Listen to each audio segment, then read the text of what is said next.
panglingkuran. Okay pa ba? So, nakikil na natin ang mainit na panahon.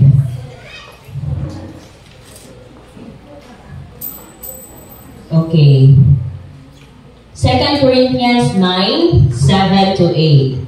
Ang bawat isa sa inyo ay magbigay ng ayon sa sariling kapasyahan, nang walang pag-aatubili at hindi sa pilitan.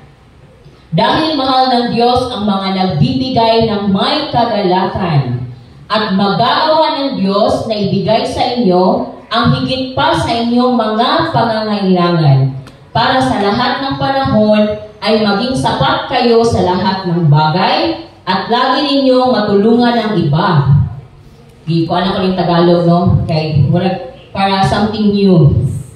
Pero ba, natin ko Bisaya pag insert. Hindi ko nakayanan ng Tagalog all throughout. So,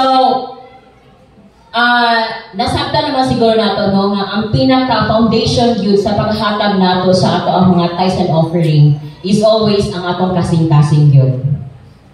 Lain kayo nga mohatag ka sa somebody lang, for example, pero ang imong kasing-kasing nagbagot-bot. Ang imong tagaan sa pud-ana, pag makabalo nga, ay, ngani daw iya ang attitude paghatag niya sa ako, Pag makabalo ka, ngayon anak niya siya, naghatag to siya sa imuha with a smile. But then, deep inside sa iyang kasing-kasing di ay, ako power na siya, sa kabaluan, nagbagot-bot, no? Pag mabala na nimo, do you think ganahan pa ka mo mudawa sa iyang gihatag? Siguro makita nimo pero alaoy, ma-remember pa nimo ang iyang kung ano kalain ang naghatag bitaw anino kay wala kaya hindi po nimo feel nga dawaton. Because ang attitude sa paghatag dili siya cheerful. Pero maski pag usa ka gamay nga butang ihatag sa imuha, pero nakita nimo ang sincerity. Nalipay siya nga ihatag na sa imuha. Ang effect po na sa imong tagaan lahit sad po. Tama ba? The same principle sa ato ang Ginoo. Dili siya gusto na buhatag ta nga napugos lang buhatag na siya kay required man good. No. Kabalo ta nga pag maghatag ta with a cheerful heart, kanang taong sincere ang imong paghatag especially para sa Ginoo, the Lord will never fail you. Dili siya mo fail, dili siya mo pakyas sa pagbukbok sa tanan nga panalangin nga imong kinahanglan. Muna ningon din at magagawa ng Diyos na ibigay sa inyo ang higit pa sa inyong mga pangangailangan. Natay mga panginahanglanon. Pero able pa si Lord na muhatag beyond. Wow! Beyond sa inyong panginahanglanon. Para sa lahat ng panahon ay maging sapat kayo sa lahat ng bagay at lagi ninyong matutulungan ang iba.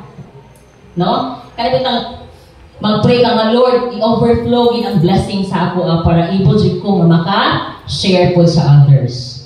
Mo pa na nasabtan ba nato pag overflowing atong blessing but pasabot anak, share na sa uban, no? I-share para diri sa temple sa ato ang buhi nga Dios. So, mag-adto ta sa ato ang mga pag-ampo as we give this morning. If you have that wallet na sa inyuha, kindly hold it and manindog ta as we pray, no, sa dihang muhatag ta. Father God in heaven, daghan kayong salamat, Ginoo, sa opportunity ni mong gihatag sa amo. Unang-una, madayod ka namo, ikaduha, makadungog mi sa imong pulong. And right now, amo po nga mabalik, Ginoo, ang amo ang mga tithes o makahatag mi sa amo mga offerings diha kanimo. Father, kabalo ka sa sitwasyon sa matag usa. Kabalo ka sa among mga sources sa among mga income. Kabalo ka sa among mga sitwasyon, Ginoo, financially. But Lord, we believe that if we give with a cheerful heart, ikaw nga among Diyos, malipay ka, and you will reward those people who give generously and cheerfully. Father, bless every one of us sa among paghatag karon. Remind us na ikaw muna nahigugma ka namo, ikaw muna naghatag ka namo, Ginoo. And so this is our time also to give it back to you, O God. Bless everyone, Lord, nga nag-prepare sa ilang ihatag ng mga kabuntagon. Even for those na nag-desire na makahatag, continue, O God, to bless them and continue to provide, meet mo ilang mga panginahanglanon, Ginoo. Father, into your hands, among gikomitar, ang among paghatag ng mga kabuntagon. Dalaygon ka sa walay katapusan in Jesus' name. Amen and amen. Pwede lang mata.